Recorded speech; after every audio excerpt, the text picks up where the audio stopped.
With the NFL draft on the horizon, many teams spend their time and energy on drafting some of the best prospects who could potentially be turned into superstars and potential Hall of Famers.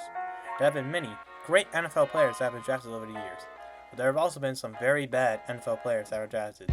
So today, I'm counting down my top 10 biggest NFL draft busts. If there's another draft bust you think should be on this list, let me know in the comments below. Number 10. Courtney Brown. Brown attended Penn State from 1996 to 2000. With star teammates like LeVar Arrington and Brandon Short, he also flew under the radar during his early career with the team. Coach Joe Paterno saw his potential, however. By 1999, he was an All-American lineman, drafted first overall. Some saw it as a no-brainer. Brown finished his college career with 33 sacks and 70 tackles for loss. Teams chopped at the bits over the chance of bringing a player who would keep opposing quarterbacks at bay and elevate their defense. Initially, he showed some of the hype was valid. Brown recorded 61 solo tackles and 8 assisted ones during his rookie season. His size combined with his speed made him an ideal lineman. While questions remain about drafting a lineman first, Brown showed that he could become a valuable contributor to a defense. After injury shortened his 2001 season, however, he was never the same. Unlike other busts, his numbers were great when he was healthy. His problem was that he could not stay healthy long enough to have a meaningful impact on the game. His role on the Browns grew smaller with each ensuing injury, and in 2001, he was sent to a new team in Denver. Number 9. Ki-Jana Carter. Taken by the Cincinnati Bengals with the number 1 overall pick in the NFL Draft, it's not hard to look back and wonder what might have been. Carter had a phenomenal career at Penn State and seemed destined for stardom at the pro level. He had speed, he had agility, he had power when he needed it. Unfortunately, his career never took off as injuries plagued his NFL tenure. It was as if his career ended before it ever got a chance to begin. In his college career, Carter became the starter in Happy Valley his sophomore season, Penn State's first year in the Big Ten, and ran for 1,026 yards and 7 touchdowns.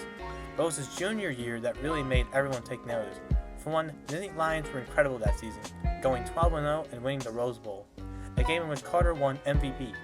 They finished second in the polls to Nebraska, but many saw them as at least a co-national championship team.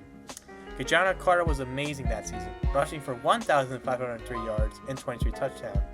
He finished second in Heisman Trophy voting, losing out to Colorado's Rashaad Salam, but was still named to an All-American team. Carter capped off his career in that Rose Bowl victory over Oregon, rushing for 156 yards and 3 touchdowns. Unfortunately, Ki-Jana Carter didn't play a singular regular season snap for the Bengals in 1995 after tearing his ACL on the 3rd carry of his first preseason game. It was heartbreaking. He missed the entire 1995 season, and when he did finally return to football, he wasn't the same player. In 1996, he rushed for just 264 yards. In 1997, he ran for just 464 yards, which would end up being his career high. He would end up having to deal with a torn rotary cuff, a broken wrist, and more knee issues, and played in just 4 games over the next 2 seasons. By 2000, Carter was gone from the Bengals. Number 8. Tony Mandarich. Once an all-world offensive lineman at Michigan State, Mandarich was one of the most hyped prospects ever in 1989. He was famously featured on the cover of Sports Illustrated with the headline, The Incredible Bulk. With his amazing size and athleticism, he was dubbed the best offensive line prospect ever. Between his dominance with the Spartans, some epic workouts, and tons of hype, the Green Bay Packers were sold. They took him number 2 overall in the 1989 draft, after Troy Aikman. But attitude problems, steroids, and substance abuse made him fall well below expectations during a very brief NFL career. Mandarich ultimately played in 6 NFL seasons, with those sandwiching a multi-year stint battling with addiction. By the way, the Packers could have had Barry Sanders, Derek Thomas, and Deion Sanders. Man, that hurts. Number 7. Trent Richardson. Richardson was drafted number 3 overall in the 2012 NFL Draft by the Cleveland Browns, with whom he played 1 season before being traded to the Indianapolis Colts. His time in the league, due to underwhelming performance, was cut short. In college, under Nick Saban, he was setting the program's single-season rushing record, which was later broken by Derrick Henry, and scoring 24 total touchdowns as a junior for the Cleveland Browns, selecting him as the 3rd overall pick of the 2012 NFL Draft. However, he quickly failed to live up to his hype. After suffering a torn meniscus in the 2012 BCS National Championship game against LSU, Richardson wasn't the same. His speed declined following knee surgery, and the Browns found out that he wasn't worth his 4-year, $20 million contract. Cleveland traded him to the Indianapolis Colts for a first-round pick the following year, which they used to take Johnny Manziel. Wow. Number 6, Brian Bosworth. The winner of the first 2 Butkus Awards as the nation's top college linebacker, he remains the only player to ever win the accolade more than once. College Football News ranked him number 30 on the list of 100 greatest college football players of all time. His eagle, the Boss, is also becoming a household name and starting to appear to be a huge ego booster. While he is one of the best college football players to ever play, it can't be said about his NFL career. The Seahawks probably could have predicted Bosworth in the NFL would be known for his off-field antics than his on-field performance. He was decent on the field, save for the infamous Bo Jackson encounter, until a bad shoulder forced his retirement during his 3rd NFL season. Bosworth started just 24 games for Seattle. Number 5, Josh Rosen. Josh Rosen was the 10th pick of the 2018 NFL Draft, and immediately claimed there were 9 mistakes ahead of him. 3 years later, Rosen could potentially be headed to his 5th team, but the Cardinals gave Rosen action in 14 games during the 2018 season, and he failed to show anything. He completed 55.2% of his passes for 2,278 yards, with 11 touchdowns, 14 interceptions, and 7 fumbles. He finished with a quarterback rating of 6.7, a total QBR of 24.1, and averaged a woeful 5.8 yards per attempt. It's not shocking Arizona gave him up on him when their franchise had a chance to draft Kyler Murray at the top of the 2019 draft. This makes him one of the more recent busts on this list. Number 4, Charles Rogers. Charles Rogers played for just 2 seasons at Michigan State. After receiving no playing time his freshman year, however, his time playing wide receiver as a Spartan was nothing short of stellar. In 2001, Rogers holding 67 receptions for a total of 1,470 yards and 14 touchdowns. In 2002, Rogers put up numbers that are almost as remarkable as his sophomore numbers by catching 68 passes for a total of 1,351 yards and 13 touchdowns. To this day, Charles Rogers still holds school records for the most career touchdowns by a wide receiver and most receiving yards in a single game. Charles Rogers was selected by the Detroit Lions in round 1 with the 2nd overall pick. The only player drafted ahead of Rogers in 2003 was USC quarterback Carson Palmer. During his first 5 games as a rookie, Charles Rogers put up impressive numbers and seemed positioned to justify his high draft position.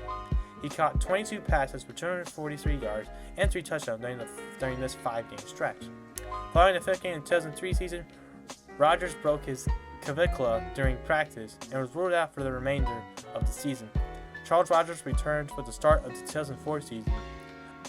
On just the 3rd play of Detroit's very first game of the season, though, Rogers suffered yet another broken clavicula and was once again ruled out for the season. It was at this point that his life began to spiral downhill. Sadly, in 2019, he died of liver failure at the age of 38. Number 3, JaMarcus Russell. Looking back on it, maybe it should have been obvious that JaMarcus Russell could be a bust. The LSU Tigers roster surrounding Russell his entire college career was dominant. His play didn't exceed the stats of other quarterbacks on the roster who made starts around him. In his junior year at LSU in 2006, Russell battled Matt Flynn and Ryan Perlos for the starting job. After keeping the job, Russell made significant strides forward and posted the best season of his college career. They took him from predictions of being a mid-round pick to the top of many draft boards.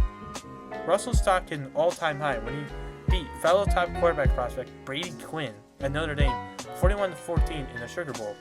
The Oakland Raiders decided Russell could be their franchise quarterback and selected him number 1 overall in the 2007 NFL Draft. He didn't enter an ideal situation as the Raiders were a dysfunctional franchise in the late 2000s, especially when reports came out that later head coach Lane Kiffin didn't even want the team to draft him.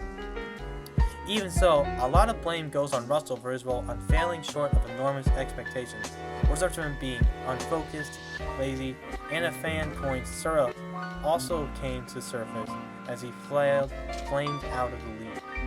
Russell never lived up to pre-draft hype and quickly washed out of the league. Number 2, Tim Couch. The Browns needed a franchise quarterback in 1999, and with the #1 pick, they grabbed All-American quarterback Tim Couch. Everyone hoped Couch would bring excitement to the fans as football returned to Cleveland. Instead, the fan base was left wondering if they had better off without football. Couch went 2-12 as a starter and lost 17-21 games to the beginning of his NFL career. Even in the best years, when he posted a 15-15 record from 2001 to 2002, he threw 39 interceptions. Injuries and poor play ended Couch's career after just 5 seasons, and the Browns haven't fared much better. Many people have blamed the Browns for his failure and the team around him. Number 1. Ryan Leaf. After semi-production 3 years at Washington State, Leaf declared himself eligible for the NFL draft. We all know Mel Kiper Jr. is a crazy man with too much time on his hands, particularly destroyed franchises with his bogus top 10. He said Ryan Leaf was the best quarterback in this draft. The only problem was Peyton Manning was in this draft as well. The Tennessee play caller was obviously better than Mr. Leaf, but according to Kiper, he was slow-footed. Slow-footed. Anyway, when draft day came, Peyton was first overall, but Leaf was the second pick overall by the San Diego Chargers. They obviously needed a quarterback, and they thought Leaf would and could be the cornerstone of the franchise for many years to come. They were obviously mistaken. After a subpar first season, Leaf was often hurt and couldn't swallow any big games whole. In his one playoff appearance in his brief career, he is 0-1. In that playoff game, he uttered that infamous clip, a reporter asking him a simple question, and responded by saying, "Don't talk to me, all right? Knock it off!"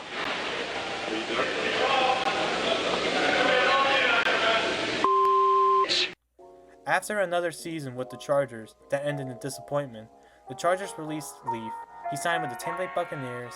Then he re-injured his wrist following the offseason. Although his wrist wasn't fully healed, he attempted another comeback in football with the Dallas Cowboys. He again re-injures his wrist. Ryan Leaf will forever live in infamy as the biggest bust in NFL history. The sad part is Chargers could have had Charles Woodson, Fred Taylor, Keith Brookie, or even Takeo Spikes. Well, that's my list. I could have put more names on here, but I wanted to cut it short. Some honorable mentions that really made this list include Achilles Smith, Heath Shuler, and Lawrence Phillips. I was going to put Lawrence Phillips on here, but I feel like Trent Richardson will be much more well-known than Phillips. Anyway, thanks for watching this video, and I'll see you guys next time. Peace. No, I haven't been this disappointed as in Shrek 2. That is such a shame.